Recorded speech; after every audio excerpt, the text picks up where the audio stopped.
¿Qué tal? ¿Cómo les va? Bienvenidos a Primer Plano, el programa de actualidad de toda la región oeste. Un gusto estar nuevamente con todos ustedes. Programa dedicado a la memoria de nuestro compañero y siempre recordado Claudio Díaz, ¿sí? Que hace 9 años dejó de estar con nosotros físicamente, pero está con nosotros en nuestro recuerdo en cada momento que desarrollamos este trabajo. Un gran abrazo a todos sus seres queridos, a su familia especialmente. Presentamos a la primera invitada de esta noche. Se trata de Margarita Stolbizer. Buenas noches, Margarita, ¿cómo le va? Buenas noches, Adrián, ¿cómo les va? Un gusto la comunicación, gracias. Bueno, como la primera pregunta, ¿no? Obligada, ¿cómo sobrellevás la pandemia, la cuarentena y el distanciamiento y el aislamiento que debemos cumplir? En lo personal lo llevo, digamos, bastante bien, estoy sumamente guardada porque considero que es una forma de cuidarme y de cuidar a los demás, así que cumplo con todas las normas de aislamiento, pero al mismo tiempo muy, muy activa, ¿no? Yo creo que si algo tenemos que marcar de esta época es la importancia que ha tenido la incorporación de las tecnologías en nuestra vida cotidiana, que yo creo que es uno de los cambios que llegaron para quedarse, y eso es lo que nos permite tener una vida muy activa. Entonces yo, bueno, me engancho de cuánta conferencia se me ofrece, otras las organizo por mi cuenta, tanto para la ONG como para el partido. Así que hago muchas actividades online a través del Internet. Sí preocupada por los contextos, ¿no? Yo repito mucho que me siento de esos sectores privilegiados donde el esfuerzo es quedarnos adentro de nuestra casa, por lo tanto casi no es esfuerzo, pero bueno, en nuestra zona, por supuesto, que las preocupaciones van por el lado de lo que vemos en lo económico, en lo social, la cantidad de pequeños comercios cerrados, algunos que no podrán volver a abrir. A mí me preocupa siempre mucho esa franja de sectores medios, ¿no? Los monotributistas, el peluquero, el pequeño kiosco, el plomero, el pintor, que son los que vivían con la diaria, nunca habían recibido una ayuda del Estado porque no la habían necesitado, porque la Sí. peleaban con su ingreso. Esas pymes, digamos, a veces familiares, de servicios, digamos, sobre esa gente el impacto ha sido muy, pero muy fuerte, y les va a costar muchísimo salir en realidad, porque no reciben ayuda, la ayuda puede llegar a ser un préstamo, pero el préstamo hay que devolverlo. Entonces el día que el plomero pueda volver a entrar en una casa a trabajar, a hacer un servicio, la verdad es que apenas le va a poder alcanzar para sobrevivir. Entonces en nuestro entorno siempre tenemos gente que está muy, pero muy Exactamente. afectada. Y el otro impacto en nuestra zona también, vos lo conocerás y lo relevarás mejor que yo, es el tema de la seguridad, con un incremento de la violencia, sobre todo en estos últimos 2 meses, que es preocupante. Exactamente, que la sufrimos, ¿no? A vos te ha tocado, lo hemos charlado en varias veces, a vos y a tu familia padecer el índice de inseguridad y concretamente, bueno, habiendo sido víctimas de la delincuencia, bueno, pero sí, se vive muy complicado, Margarita.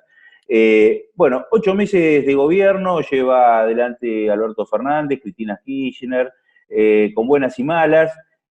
Allá por fines de noviembre, principios de diciembre, cuando nos visitabas el año pasado en nuestro programa, a días de haber asumido Alberto Fernández la presidencia de la Nación, hablabas de que notaba señales alentadoras en cuanto a la conformación de su equipo, de colaboradores, su gabinete, y que además decías, voy a intentar que mis prejuicios no se impongan o no impongan una opinión de manera anticipada negativa, ¿no? Hacia la gestión. Bueno, 8 meses después, ¿cuál es tu opinión, Margarita, del gobierno nacional? Me han ido ganando los prejuicios, me han ido ganando los prejuicios. No, hoy, Adrián, la verdad es que la evaluación, porque es lo que le ha tocado al gobierno, la evaluación pasa en gran medida por estas cuestiones que hablábamos de la pandemia y las medidas de aislamiento. La verdad es que evaluamos al gobierno por eso. Si bien la pandemia y la cuarentena pusieron al desnudo una cantidad de problemas preexistentes de la Argentina, fundamentalmente en materia económica. Yo te diría que el gobierno perdió demasiado tiempo en el tema de la deuda. Todavía estamos dependiendo de esto cuando ellos sabían desde agosto que iban a gobernar desde diciembre, y entonces se ha ido postergando demasiado, y esto por supuesto que no es bueno, y los problemas vinculados con la economía, ¿no?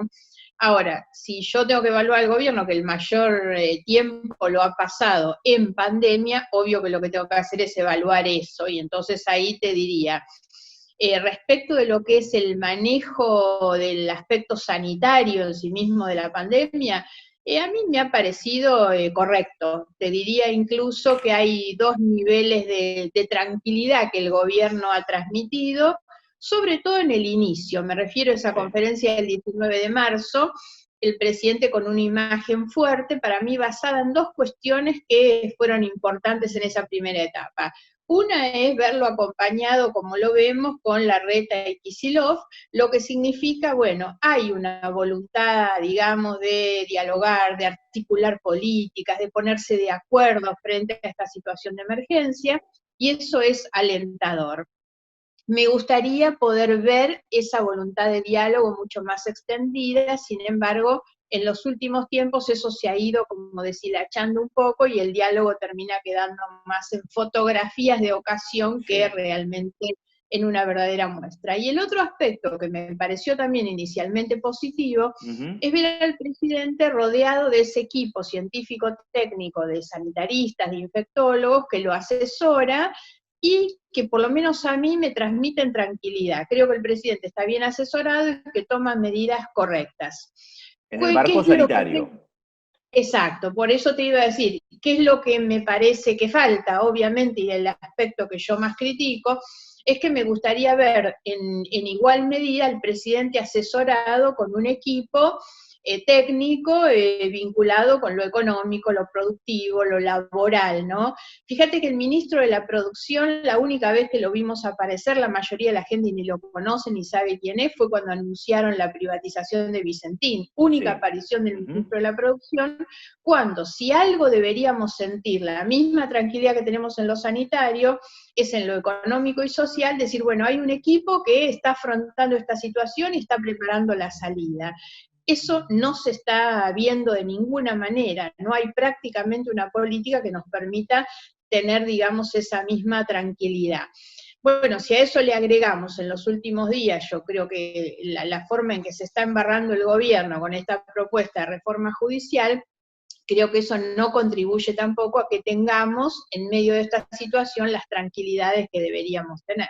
¿Qué te parece el viaje de Mauricio Macri a Europa en plena pandemia, criticado por muchos, quienes hoy son oficialismo, pero también por algunos que están cercanos a Macri, ¿no? Del propio partido político, diciendo, bueno, la verdad que no es el mejor momento para irse del país, hay que poner el hombro y dar el ejemplo en todo caso, como referente. Exacto. Por supuesto, bueno, a mí me parece lamentable, pero sí, en varios que me lo han preguntado digo la diferencia. El problema es de los que esperan, o para los que esperan algo de Macri. Yo no espero nada de Macri. Claro. Macri ha sido tan desastroso como presidente que yo no lo considero un líder. El otro día escuchaba decir algunos periodistas y mucha gente que dice, ay, el líder de la oposición se va. Se perdió la gran oportunidad de ser el líder de la oposición. La verdad que... Pero yo no le concedo a Macri las capacidades, las aptitudes para ser el líder de la oposición, pero sobre todo por el desastre que fue antes. Entonces yo no esperaba ahora una cosa mejor de él. Tal vez sí esto lo que termina es despertando un debate interno dentro de su coalición, que es bueno, que es cuando ya empiecen a mirarlo como lo que efectivamente es y no como lo que algunos quieren que sea. ¿Trazás diferencia, Margarita, entre Macri, Bullrich, Pichetto y algún otro referente con una sintonía distinta quizás a Larreta, a Macri, el bueno, el de Vicente López, a otros intendentes que gobiernan la provincia de Buenos Aires y por qué no, en el interior del país? ¿Vos trazás una diferencia a aquellos que por ahí son portadores de macrismo sano, por llamarlo de alguna manera? Sí, no pondría a Macri como vara, pero me da la impresión, por eso te decía que el gesto de Larreta, que también se sienta con el presidente Fernández y acuerda cosas, a veces que no son incluso las mejores para la ciudad de Buenos Aires, pero en tren de acordar y de articular con el gobernador, lo hace. Me parece que todo eso es bueno, que son las cosas que son necesarias, porque además se hace sin perder la identidad de opositor, la identidad de tener otro partido, pero estos gestos son necesarios. A mí el extremo de dureza, de intransigencia, que tienen muchos de los PRO que vos mencionás, Macri, Pichetto, Bullrich. Me parece sinceramente hasta bastante antiético de quienes se acaban de ir del gobierno dejando el desastre que dejaron, ponerse hoy en esas actitudes de no colaboración con nada, ¿no?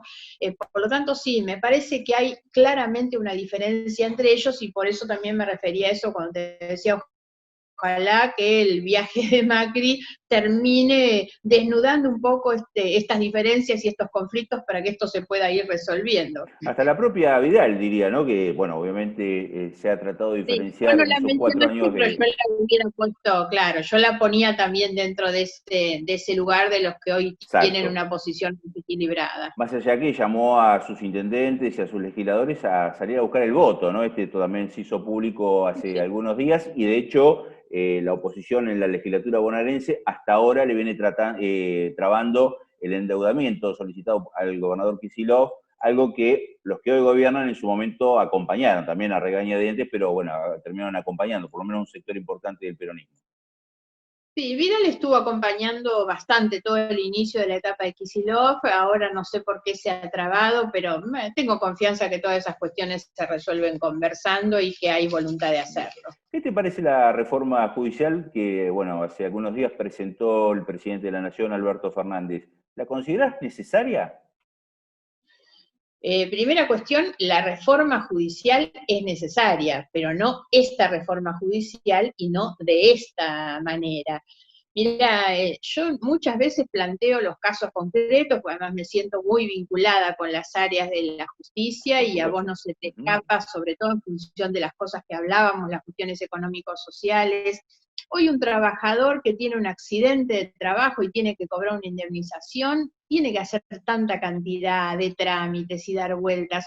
Una mujer para cobrar una cuota alimentaria, para actualizar una cuota alimentaria, cantidades de personas que tienen que ir a los tribunales para resolver sus situaciones y la justicia es, entre otras cosas, tremendamente lenta e ineficaz. Sí. Entonces, una reforma es necesaria, pero la reforma hay que mirarla para que le mejore la vida a la gente, al ciudadano común, digamos, a las personas comunes. En cambio, el presidente lo que elige es meterse en la reforma del fuero penal federal, que es el fuero de los poderosos, es el fuero donde tramitan las causas de narcotráfico y de corrupción. Entonces, ¿por qué no se hace una reforma para mejorarle la vida a la gente? Y bueno, la duda que te queda es que se la hace para mejorarle la vida a los poderosos. La otra cuestión es que se decide constituir una comisión y eso debió haber sido siempre el paso previo. Lo primero que vos tenés que hacer es establecer un diagnóstico. ¿Para qué quiero reformar el Poder Judicial, digamos, o la Administración de Justicia? ¿Cuáles son los objetivos? ¿Cuál es el diagnóstico que tengo de las cosas que están funcionando mal? ¿Y qué te Para parece eso esa comisión conformada? es que yo no tengo problema con la comisión que está conformada, más Pero es allá del acto representativa, es amplia. no, por eso es lo que te digo. No tengo problema con los que están, tengo problemas con los que no están, porque no puede el Poder Ejecutivo plantear una reforma para el Poder Judicial sin convocar a los actores del Poder Judicial. Vos tenés colegio de magistrados, de jueces, fiscales, defensores, el gremio de los trabajadores del Poder Judicial. La verdad que tenés que convocar a esos, más los expertos, los profesores de derecho, los colegios de abogados. Todos esos son los que tienen que sentarse a opinar, a trazar ese diagnóstico que yo te decía de cuáles son los problemas, y entonces después la reforma tiene que apuntar a resolver esos problemas, no otra cosa. Sin embargo, acá no se decide hacer eso, sino que la comisión termina convalidando en realidad un proyecto de reforma que ni se sabe quién lo redactó, pero que nada tiene que ver con las cosas que efectivamente hay que cambiar. ¿Te convocaron a vos o te sondearon para ser parte de esa No, comisión? no, para nada, para nada. ¿Hubiese sido parte de haber sido convocada o consultada al menos? Pero me parece que únicamente en otro contexto, por eso te decía, si convocan, que yo creo que es muy importante convocar a los abogados, a los colegios profesionales, a los jueces, a los fiscales, a los expertos, a los legisladores, porque deberían estar también conformando esa comisión, bueno, en un marco así amplio, por supuesto, pero no en esto que se ha hecho, que realmente es una cosa tan acotada, tan suena muchísimo una manipulación, más allá de la provocación que significa que dentro de la comisión esté nada menos que el abogado de Cristina, que obviamente está buscando la impunidad de ella en los tribunales y ahora la puede estar buscando en la causa, ¿no? ¿Eso es una provocación? ¿Es un acto de soberbia? ¿Cómo lo interpretás? Sí, mira, en general yo en estos temas vinculados con la justicia, sobre todo con las causas que involucran a Cristina Fernández, creo que muchas de esas cosas han formado parte del acuerdo, de los condicionamientos de la propia candidatura de Fernández. A mí me da la impresión que eso es la conversación que ellos tienen en el momento en que Cristina les comunica a él que es su candidato. Recordemos siempre que la vicepresidenta puso el candidato a presidente, Sí. y yo creo que ahí se establecieron una cantidad de condicionamientos, uno de los cuales eran estos, porque si no, no tiene por supuesto explicación. Yo creo que Fernández acató muchas de esas cuestiones que son las que estamos viendo ahora reflejarse en los temas vinculados con la reforma. ¿No considerás apropiada la idea de ampliar el número de integrantes de la Suprema Corte? No, mucho menos en estas condiciones. Nosotros tuvimos la experiencia del aumento del número de miembros durante el gobierno de Menem, para conformar lo que terminó siendo la mayoría automática. ¿Te acordás? Sí. La mayoría automática de Menem en la Corte fue lo que le permitió el desguace del Estado, teniendo una convalidación por detrás que bajó la cabeza a todo lo que decía el titular del Poder Ejecutivo, ¿no? Nosotros necesitamos un Poder Judicial mucho más independiente, pero yo insisto sobre todo en que necesitamos un Poder Judicial que dé respuesta al ciudadano de a pie, en realidad. Lo que necesitamos es una justicia que sea eficaz, ágil y por sobre todas las cosas transparente y creíble. El Poder Judicial goza de tremendos privilegios, no paga impuesto a las ganancias, no Sí, tiene correcto. ningún tipo de control, de evaluación sobre la gestión. Bueno, discutamos esas cosas en realidad, me parece. Ahora, no para terminar armando una manipulación que a conveniencia de los que están siendo investigados termine manejando los nombramientos, digamos, en los juzgados o el número de miembros en la Corte. Bien, a tu juicio entonces, hasta ahora, por lo que observás y ves, no volvió mejor el gobierno, que era una de las promesas, ¿no?, de campaña y en los discursos. Volveremos No, mejores. ¿No volvieron no mejores? solo No solo no volvieron mejor, sino que han vuelto con más experiencia. Cuando vimos en marzo, en abril, las compras con sobreprecios de alimentos, de productos destinados a la emergencia, te das cuenta de eso. Volvieron para seguir haciendo negocios y ahora tienen más experiencia para hacerlo, ¿no? Y encima se sienten con más poder, por supuesto. Es bastante peligroso. Yo creo que hay que pensar cada vez más en que la democracia es siempre un sistema de gobierno que se caracteriza por el control, ¿no? La democracia es limitada, es controlada, y me parece que lo que buscan justamente es no tener ni límites ni controles. Algunos integrantes de Juntos por el Cambio sueñan con la incorporación de Margarita Stolbizer en un futuro no muy lejano a esta fuerza política. ¿Puede ser viable esta posibilidad? Mira, Adrián, hoy para mí me diferencian muchas cosas con Juntos por el Cambio, fundamentalmente el desastre que fueron en el gobierno. ¿Cómo convencerme yo de que si vuelven van a hacer las cosas distintas o mejor de lo que hicieron hace 8 meses atrás, la verdad? Entonces, hasta tanto no exista en esa fuerza política, como te decía, un debate muy profundo realmente para que convenzan de que pueden ser algo distinto, mientras que Macri pueda ser el líder de esa fuerza política, yo no tengo nada que ver con ellos. Ahora, converso naturalmente, reconozco además la debilidad que tiene nuestra posición, que no somos ni una cosa ni otra, para crecer sinceramente en un contexto muy ocupado cada vez más por la polarización. Yo creo que la polarización iba a ir cediendo, sin embargo vemos que el escenario político electoral está ocupado como por esas dos grandes contradicciones, y de qué manera juegan y se retroalimentan el Macri-Cristina, Cristina-Macri, ¿no? Porque encima Macri hace el juego con el viaje y con todas las cosas que hace, les termina haciendo el juego y favoreciendo esa confrontación.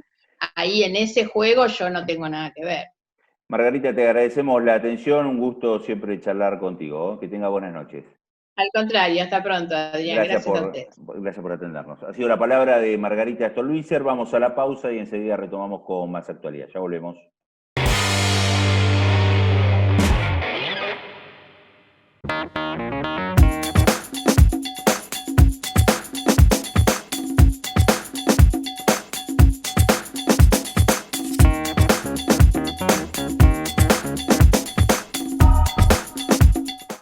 Todavía estás a tiempo de empezar tu carrera universitaria. Inscribite en la Universidad de Morón desde tu casa, con tecnología Blackboard. Consulta en www.venialauem.com.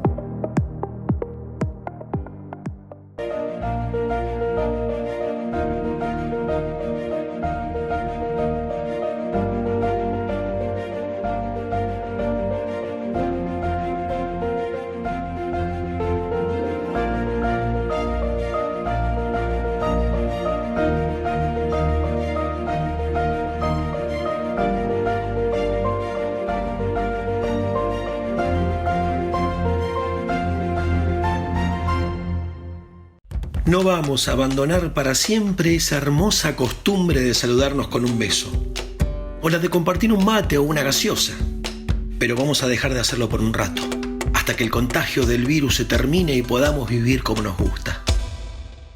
La expansión del coronavirus se puede detener, cuidándonos, queriéndonos. Quédate en tu casa y ante la aparición de cualquier síntoma, llama al 148. Municipio de Morón, Corazón del Oeste.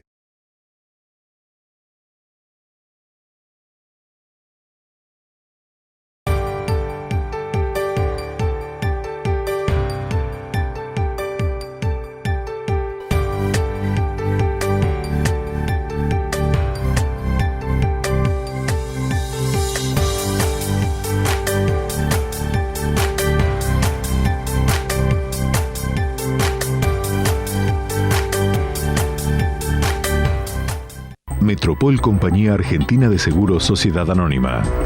Desde su oficina de Bartolomé Mitre 985 Morón, opera en seguro automotor, combinado familiar, accidentes personales y riesgos varios. Acérquese y realice su consulta con nuestros asesores de seguro o comuníquese al 0800-333-5996. Solidez, confianza y seguridad. Metropol, la aseguradora de Morón. Casa Central, Avenida Rivadavia 16976, Aedo. Bueno, muy bien. Estamos en comunicación con Federico Termín, presidente de la Cámara de Diputados de la provincia de Buenos Aires. Buenas noches, Federico, ¿cómo le va? ¿Qué tal? Buenas noches, Adrián. ¿Cómo estás? Buenas noches para vos y para toda la audiencia. Lo trato de usted por la investidura, es mucho más joven que yo. ¿Qué edad tiene, Federico? 35 cumplí. 35, bueno. Periodista, además de hoy presidente de la Cámara. Fundamentalmente, exacto, ¿no? Periodista, eso nunca se abandona. Exactamente, y sí, la verdad que bueno, muy contento de poder conversar con vos y con toda tu audiencia. ¿Cómo convive la legislatura, la nueva normalidad en el marco de la pandemia? Sabemos que, bueno, han ya hace un tiempo importante empezado a sesionar, los trabajos en comisión se llevan adelante a través de las diversas plataformas. ¿Han tenido inconvenientes para la adaptación de los legisladores en esta nueva normalidad, como decíamos? La verdad que me parece justo decirlo, así como somos críticos de la oposición cuando tenemos alguna mirada divergente y que últimamente sucede a menudo sobre alguna cuestión lo planteamos, también me parece importante destacar que la oposición tuvo una excelente predisposición para poder adoptar el sistema de participación remota de los diputados y las diputadas, y que viene siendo un éxito muy importante en materia de trabajo legislativo, no solamente con las sesiones que pudimos avanzar durante el año, sino con el trabajo en comisión.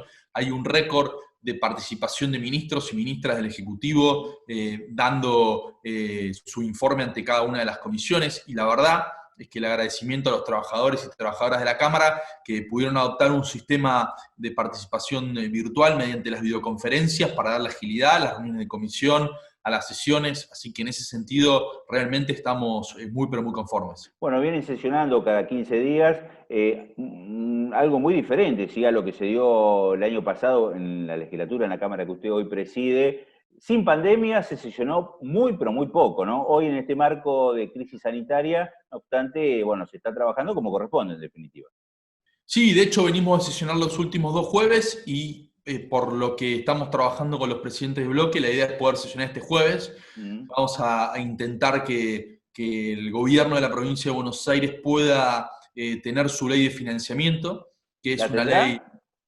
Bueno, estamos trabajando en eso. Confiamos en la responsabilidad de los dirigentes de la oposición, en particular los representantes los representantes legislativos de Cambiemos, de Juntos por el Cambio, según su actual denominación. Creemos que tiene que ser responsables, prudentes en este momento histórico tan complicado que se está viviendo. Hay una asistencia muy importante del gobierno de la provincia a todos los municipios, del oficialismo, de la oposición, y lo que estamos pidiendo es algo que es justo, que es razonable, y creemos que no hay motivos lógicos, políticos, como para no aprobar esta iniciativa, digamos, más allá de la tensión que siempre hay entre oficialismo y oposición, que, digamos, me parece incluso que es algo lógico, tenemos diferentes miradas, discutimos, y ellos van a intentar mejorar, si querés, la posición de sus intendentes. Lo que nosotros planteamos que con toda seriedad la provincia necesita los recursos en este momento tan complicado, así que vamos a apelar a esa responsabilidad de los dirigentes de la oposición. Está en la búsqueda de consensos, en pleno trámite de eso, y es importante que así sea. No obstante, bueno, fueron duros, sí, hace muy pocos días a través de un comunicado donde los bloques del Senado y de la Cámara de Diputados del Frente de Todos salió duramente, con los tapones de punta, así se dice, contra Juntos por el Cambio, ¿sí? Precisamente por no dar el debate y no posibilitar el tratamiento del endeudamiento en la provincia, que solicita el gobernador de la provincia. Vale, tal cual, es como vos muy bien planteás, digamos, lo que le hemos pedido el jueves pasado fue poder tratarlo en el recinto. Ellos rechazaron el tratamiento, el proyecto no se pudo tratar. Nuestra idea va a ser tratarlo este próximo jueves, donde nosotros planteamos que en este momento tan complicado, la verdad es que la provincia de Buenos Aires viene haciendo historia en materia sanitaria, 9 hospitales nuevos, 911 respiradores, más de 1000 camas, se duplicó la asistencia del sistema sanitario de la provincia de Buenos Aires, digamos, todas las obras que se hicieron en el servicio sanitario posibilitaron que no explote la situación en virtud del sistema sanitario debilitado que venía debilitado estructuralmente, pero que en los últimos 4 años no había tenido ninguna mejora sustancial, sino por el contrario. Entonces, estamos planteando que no puede tener Cambiemos una lógica de negociación como la de los bonistas, de ir corriendo el arco todo el tiempo, de tratar de sacar alguna ventaja. Me parece que hay que estar a la altura de la historia, de lo que demanda esta situación, y en ese sentido le pedimos el acompañamiento. Que además, esto hay que también refrescarlo, cuando ustedes eran oposición hace algunos años atrás en la legislatura, y hoy los que son oposición eran oficialismo, solicitaron también el acompañamiento, y gran parte del peronismo así lo hizo, ¿no? Para acompañar lo que estaba solicitando en ese momento la ex gobernadora Vidal.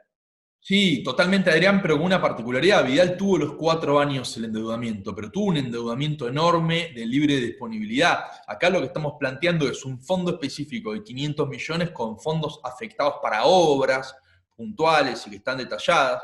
Lo que estamos pidiendo es 20.000 millones de pesos para poder reestructurar una deuda que dejó Vidal con proveedores, que es importante poder regularizarla porque son proveedores de la provincia y porque hace al ritmo de la administración, digamos, en este momento tan complicado, sobre todo en materia sanitaria, es muy importante que los proveedores puedan dar respuesta rápida. Entonces que el Estado tarde tanto tiempo en pagar, después también genera, digamos, que quieran cobrar más caro las cosas y con los problemas que eso conlleva, digamos. Estamos pidiendo cosas lógicas, razonables, cuestiones mucho menores a los que solicitaba la CUNSA cuando era ministro de Economía, y en ese sentido Pablo López, el actual ministro de Hacienda de la provincia de Buenos Aires, estuvo exponiendo ante la Comisión de Presupuestos, después frente a un pleno de diputados y diputadas, fue muy claro. Estamos trabajando y tenemos la voluntad de que este jueves la provincia pueda tener este instrumento tan importante, que eso es bueno para los bonaerenses. Lo que nosotros planteamos no es algo que está pidiendo Axel en términos personales, ni López, digamos, es algo que necesita la provincia, una provincia que quedó en muy malas condiciones, y tanto que había planteado Vidal, que iban a ser responsables como oposición, bueno, me parece que llegó el momento que lo demuestren. Bien, parece ser que algunos no lo son a la hora de declarar con el tema del virus. Sin ir más lejos, la semana pasada hablábamos con el senador Costa, decía que respecto al virus, el gobierno a nivel nacional y provincial ha exagerado la problemática y la crisis sanitaria que se vive al respecto. No, no estoy de acuerdo con eso, no lo exageró. Lo que hizo Alberto, Axel y todo el pueblo argentino fue una patriada para salvar vidas. Es histórico lo que está pasando a nivel mundial. Me parece que a veces, abrumados en los problemas de la cotidianeidad, perdemos de vista lo que significa esta situación. Es la primera vez en la historia del mundo que un mismo fenómeno afecta a todos los países en simultáneo. Y vemos cómo Argentina tiene una tasa de mortalidad muchísimo menor que otros países.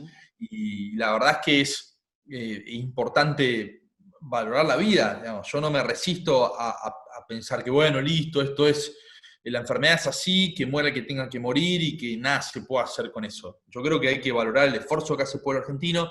Creo que la cuarentena fue muy exitosa porque lo que permitió fue dos cuestiones.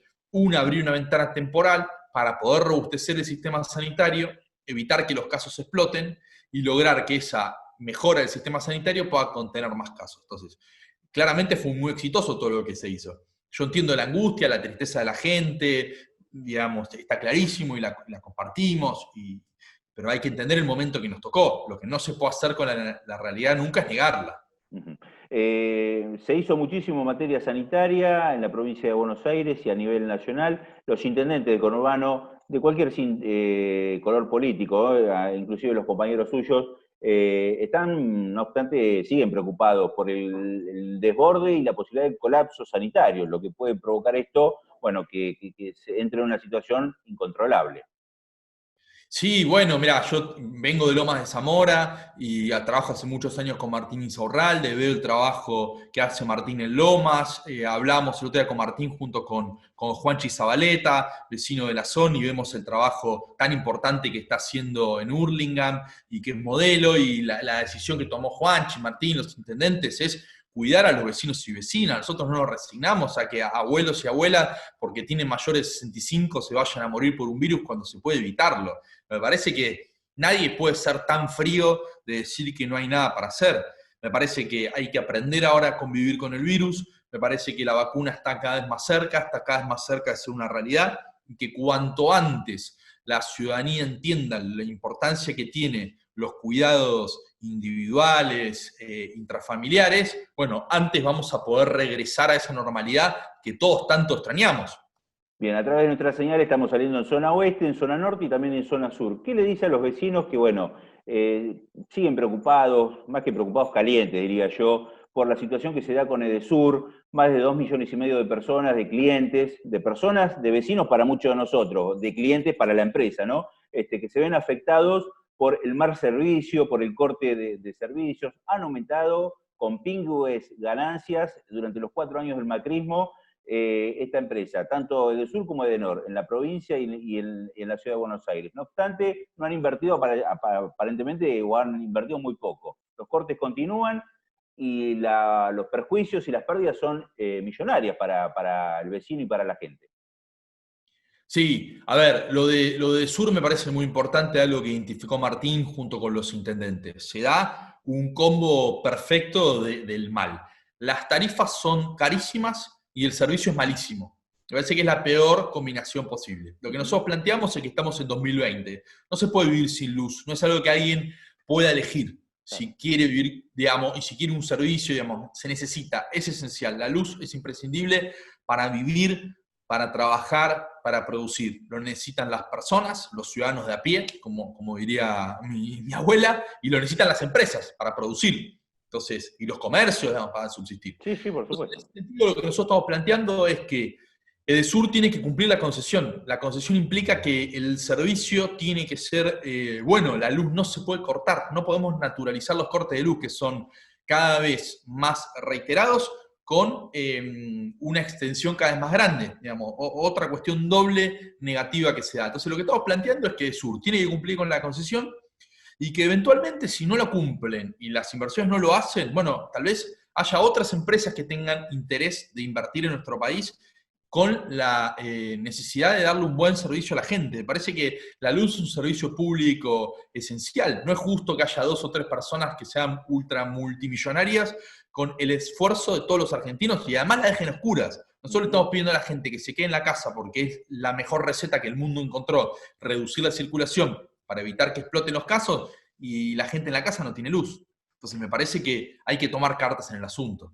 En 2016 se votó una ley, la legislatura, que limita el mandato de los intendentes, aquellos que comenzaron el mandato en 2015 y que lo renovaron a partir del voto de la gente, están transitando su segundo mandato y su último mandato para después esperar y en todo caso a futuro, si así lo desean, volver a ser candidatos.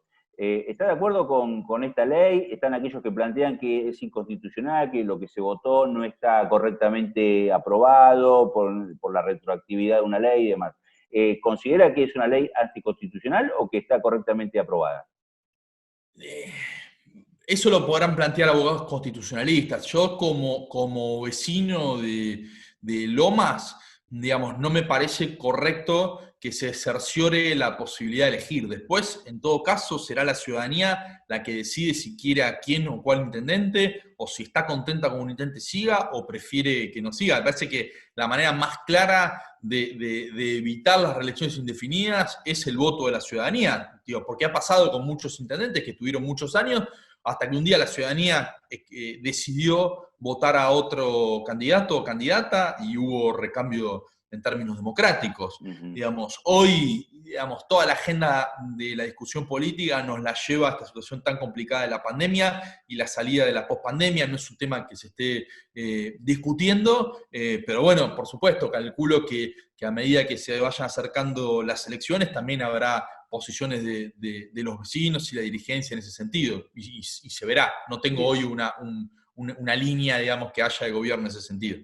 Le agradecemos la comunicación, habernos atendido, lo dejamos seguir trabajando, a pesar de la hora, sí, que ya es tarde, pero sabemos que bueno, que así lo está haciendo. Le agradecemos nuevamente la comunicación. Gracias. Muchas gracias, Adrián. Un abrazo grande a toda la audiencia. Gracias.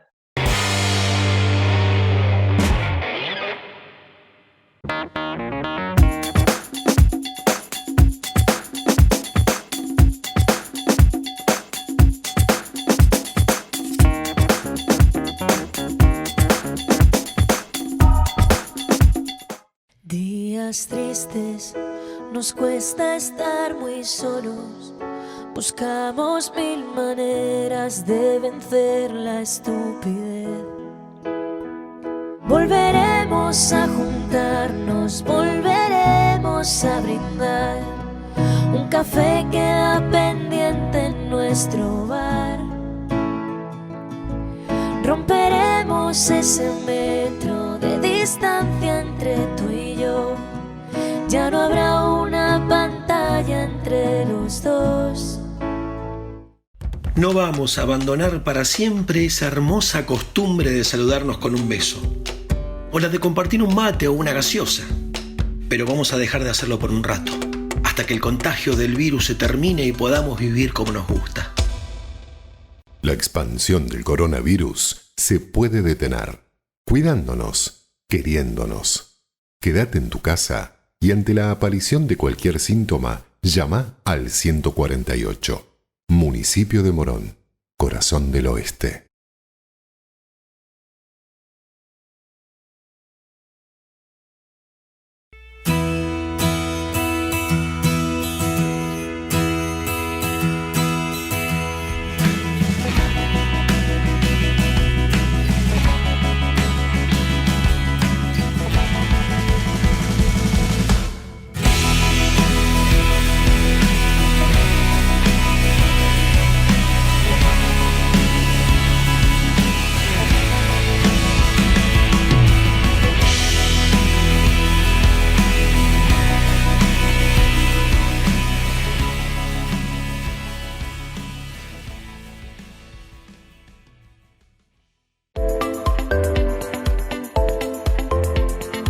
Quería contarles que desde el municipio de Ituzaingó hemos creado una nueva aplicación, un programa que permite que compres de tu casa, que sigas respetando el aislamiento social y obligatorio. Es una manera de proteger al comercio local, pero también cuidar y proteger nuestras vidas, las de nuestras familias, las de nuestros vecinos y de nuestras vecinas. Ya contamos con más de 160 comercios adheridos, que van desde alimentos hasta artículos de limpieza. Te quiero invitar a que te adhieras a esta nueva aplicación, a este nuevo programa, que visites la página de la municipalidad y que te sumes. Entre todos y todas nos cuidamos. Asociación Civil Transporte Automotor. Con el compromiso diario de trabajar juntos para lograr que se convierta en realidad el país que merecemos todos los argentinos. Empresas y trabajadores 100% nacionales. Crematorio Privado Morón. Seriedad y servicio en momentos difíciles. Pola 100. Altura Hipólito Yrigoyen 1500, Morón. Teléfono 4627-6853. Regresamos de la pausa, tercer bloque de nuestro programa, y en este segmento vamos a dialogar con Juan Nardo, es concejal de Juntos por el Cambio en el municipio de Morón y preside el bloque de concejales de este espacio político. Lo convocamos para que reflexione, analice y califique la gestión de Lucas Gui en estos 8 meses de gobierno. Juan Nardo, buenas noches. ¿Qué tal? ¿Cómo te va? Gracias por estar con nosotros, por atendernos. Buenas noches, Adrián, y gracias a vos por la invitación y a todo tu equipo. Bueno, hace poco asumiste la presidencia del bloque de Juntos por el Cambio en el Consejo Deliberante de Morón. Bueno, estuvieron gobernando el municipio 4 años. ¿Qué es más sencillo o más complicado? Respondémela de acuerdo a como vos prefieras. ¿Ser oficialismo o ser oposición? No, a mí siempre me gusta hacer oficialismo, porque a través del oficialismo uno puede ejecutar las políticas públicas que viene diseñando, que viene preparando, que incluso en campaña uno consensúa con la gente, así que no, sin lugar a dudas, ser oficialismo es mucho más lindo, mucho más interesante, y donde uno puede plasmar más su vocación de político, ¿no? Bien, 8 meses de gestión lleva al frente Lucas Gui del municipio de Morón. ¿Cómo calificás? ¿O se puede calificar la gestión de un intendente en el marco de la pandemia, inmerso en la pandemia, así como el gobierno provincial y nacional? Pero bueno, tu caso es ser legislador en el orden local. ¿La podés calificar? ¿Y cómo, te pregunto? Mirá, si me preguntaste, soy totalmente sincero, ya llevamos 8 meses de gobierno, no estamos viendo con buenos ojos la gestión, entendemos esto que estás planteando vos, que hay una pandemia mundial, que Morón no es ajeno a esa pandemia mundial, pero en 8 meses no vimos un solo acto de gestión en favor del vecino. Todo lo contrario, estamos viendo incluso que algunas políticas que nosotros impulsamos desde el gobierno de Ramiro se están discontinuando. Con lo cual, si vos me preguntás una calificación, no te la podría dar, pero no estamos viendo con muy buenos ojos la gestión. Están discontinuando el tema de Morón Verde, los reclamos a oír no están siendo respondidos, ni hablar del tema de seguridad, que es un tema que está complicando a todo el municipio. Con lo cual, no te quiero dar una calificación, pero no estamos muy conformes con la gestión de Lucas. De hecho, creemos que es una no gestión hasta el momento. Bien, con una mano en el corazón, y te pido sinceridad extrema, ¿cómo considerás que hoy estaría el país en el marco de la pandemia gobernando Mauricio Macri, tu expresidente? Y es una pregunta muy hipotética, ¿no? Es una pregunta muy hipotética, es difícil de responder. Entendemos que por ahí lo que son los movimientos sociales o la presión que hubiese hecho la oposición hubiese sido mucho más fuerte de lo que estamos haciendo nosotros con el oficialismo. De hecho, se ven diferentes niveles de gobierno. Por ejemplo, en la Ciudad de Buenos Aires nosotros estamos acompañando al oficialismo. La verdad es que no sé si nos hubiesen acompañado tanto como los estamos acompañando nosotros a ellos. Pero bueno, son suposiciones que nunca las sabremos, ¿no? Bueno, gobiernan, también les toca gobernar municipios, la Ciudad de Buenos Aires, alguna que otra provincia, por lo tanto, también tienen responsabilidad, ¿no? Momento de gobernar y de tomar decisiones.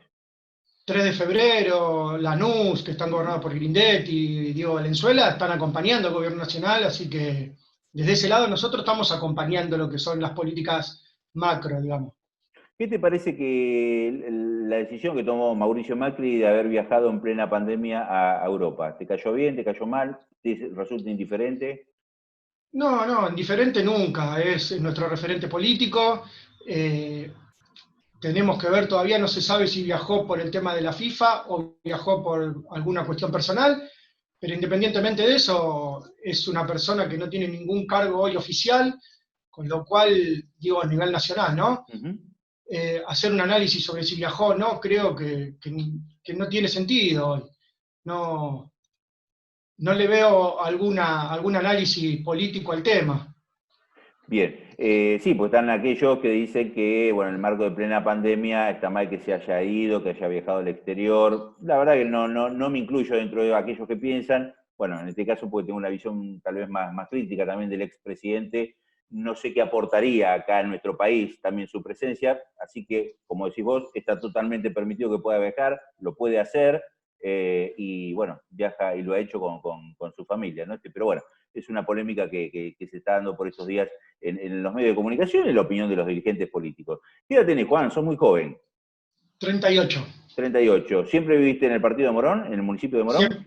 Sí, en Castelar. Soy vecino de acá de Castelar, vivo 4 cuadras de la estación y vivía antes en Barrio Seré, ahora con mi mujer alquilamos cerca de la estación. Desde el año 1983 al día de hoy, ¿cuál ha sido el peor gobierno? 82.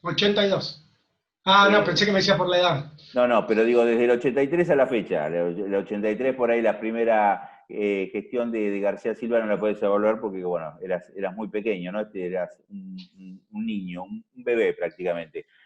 Pero digo, igual la historia seguramente estás al tanto de lo que fue aquella gestión y las sucesivas. ¿Cuál ha sido el peor gobierno municipal, reitero, del 83 a la fecha, en el municipio de Morón, a tu entender? ¿El que yo considero el mejor? El peor. ¿El peor? El mejor ya sé cuál me vas a responder. Quiero que me digas cuál ha sido el peor. Y el peor, la verdad es que yo me crié prácticamente con el gobierno de Sabatella. No tuve, cuando me empecé a interiorizar en lo que es la política, me crié casi con la primera gestión de Martín Sabatella y ahí continué toda mi vida con una única gestión, se podría decir. No te podría hacer un análisis de las gestiones de García Silva, de Rousselot, porque no las viví propiamente dichas. Sí tengo comentarios, opiniones, algún tipo de obra de infraestructura que haya quedado, pero no tengo una opinión en particular sobre los diferentes gobiernos. Bien. Prácticamente mi vida política fue Lucas Gui y Martín Sabatella antes de que asumamos nosotros en el 2015. ¿Nunca habías votado esos espacios políticos o al mismo espacio político, ya sea Sabatella o a Gui en su momento? En su momento, la primera gestión de Martín lo voté. Bien. Después consideré que estaba tomando un camino que no me representaba y decidí apartarme y hacer este camino, en ese entonces con el PRO y ahora con Cambiemos, ¿no? Bien. ¿Qué es de la vida del ex intendente Ramiro Tagliaferro? Hace mucho que no tomamos contacto con él. ¿Hay posibilidades que sea candidato el año próximo en el municipio de Morón? Falta muchísimo y en este marco yo sé que no es políticamente correcto hablar de candidaturas, pero ¿hay una posibilidad? ¿Es viable esto que hoy por hoy estamos especulando? Mirá, la verdad que Ramiro lo que menos está pensando hoy en día es en candidaturas. Ramiro está muy activo, está activo en redes, está activo con varios Zoom. La semana pasada hicimos Zoom con los vecinos de Aedo, la anterior hicimos con los vecinos de Villa Sarmiento. Estamos tratando de hacer Zoom casi sin anunciarlos para no generar esto de meter presión al departamento ejecutivo, a la gestión de Lucas, que está viviendo esto que vos decís, esta pandemia, que es una situación atípica, pero no por eso deja de estar activo. Ahora, en lo que no se está pensando es en candidaturas. Ramiro está tratando de conducir el bloque, de acompañar a todos los militantes que nos acompañaron estos 4 años, a los funcionarios. Estamos pensando, sí, un plan de 2021, pero no se está hablando de candidatura y sería irresponsable de nuestra parte empezar hoy a hablar de candidaturas. Bien. En las situaciones que estamos viendo. ¿Y por qué definieron como impuestazo lo que acompañó y votó el Consejo Liberante a través de mayores contribuyentes hace 10 días atrás? con la cláusula gatillo. Ustedes la denominaron impuestazo, una herramienta que ustedes utilizaron durante los 4 años que gobernaron el municipio. No obstante, ahora la denominaron impuestazo. ¿Por qué? Mirá, el tema de la fiscal impositiva es un tema muy complicado de explicar. Para que la gente entienda, la fiscal impositiva lleva 2 procesos. Uno es la presentación del expediente, la propuesta que te hace el Departamento Ejecutivo sobre qué quiere aumentar de los impuestos y qué no, y la otra es la aprobación o no de esa misma propuesta. En la primera propuesta, en la que presentó el oficialismo, el Frente para la Victoria, el Frente de Todos, nosotros ya veíamos que había cosas que no nos gustaban. No solo no nos gustaban, no nos parecía oportuno políticamente, tenía la creación de 2 tasas que eran totalmente inconstitucionales, tenía un aumento de hasta el 35% para todos los vecinos de Morón. Entonces, desde esa primera presentación, nosotros, como hace mucho tiempo no se daba en el Consejo Deliberante, votamos totalmente en contra del pase al recinto de ese expediente. Obviamente, somos minoría, se aprobó el pase al recinto y tuvimos que discutirlo. En esos días previo a la aprobación de la ordenanza, nos juntamos con las cámaras de comercio, con los vecinos, con la Federación de Combustibles, todos ellos en diferentes medidas nos manifestaron que estaban totalmente en desacuerdo con esta fiscal y nos hicieron algunos reclamos de tipo legales. Tal es el caso de la Federación de Combustible, que presentó una nota en el Consejo Deliberante explicando por qué consideraba inconstitucional. Lo mismo pasa con la tasa pandemia, lo mismo pasó con el aumento del artículo 42 de hasta un 25%, que el inicial era de un 35%. Entonces digo, nosotros lo denominamos impuestazo, generó ruido en la sociedad, generó ruido en el Departamento Ejecutivo y tuvieron que dar marcha atrás con muchas cosas que nosotros planteamos, que son estos aumentos que yo te estoy mencionando. Bien. Dicho sea de paso, cuando se aprobó la ordenanza, sacaron la tasa de seguridad vial, que además de ser inconstitucional, era totalmente inoportuna, iba a generar un aumento del costo de producción para todo el vecino de Morón, que no era el momento de aplicarlo. Bajamos de un 35 a un 25% el aumento en el tercer trimestre. Sacamos la categoría de la pyme, el vecino y el comerciante, porque en la primera presentación tenía un aumento de 5 categorías. La última categoría que decía todas las demás, las logramos retirar. Con lo cual, digo, se suman un montón de cosas para decir que fue un impuestazo.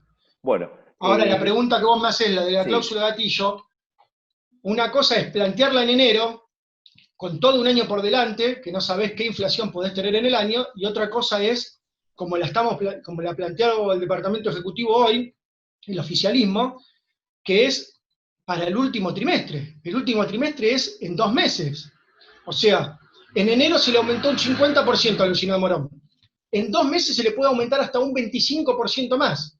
Bueno, pero esto, como dije en el recinto, el propio funcionario que manejó el área de Hacienda durante el gobierno de ustedes, Jorge Holber, lo consultábamos hace también algunos días, señaló que para él no lo puede considerar un impuestazo la cláusula gatillo. Es una herramienta que tiene el Departamento Ejecutivo que de aplicarla sí se puede considerar un impuestazo. Hasta entonces, bueno, no. Pero es una discusión técnica que en definitiva la vamos a descubrir dentro de muy poco tiempo, como decís vos. En 2 meses veremos si le aumentan o no los vecinos. Exactamente. Si ustedes estaban en lo cierto o estaban equivocados, ¿no? O igualmente, si Adrián, déjame decir esto. Sí. Gracias a la presión democráticamente entendida que generamos con las cámaras, con la Federación de Combustible, con los vecinos de Morón, logramos que ese impuestazo se achicara un poco, porque si no podía haber sido catastrófico para el vecino de Morón.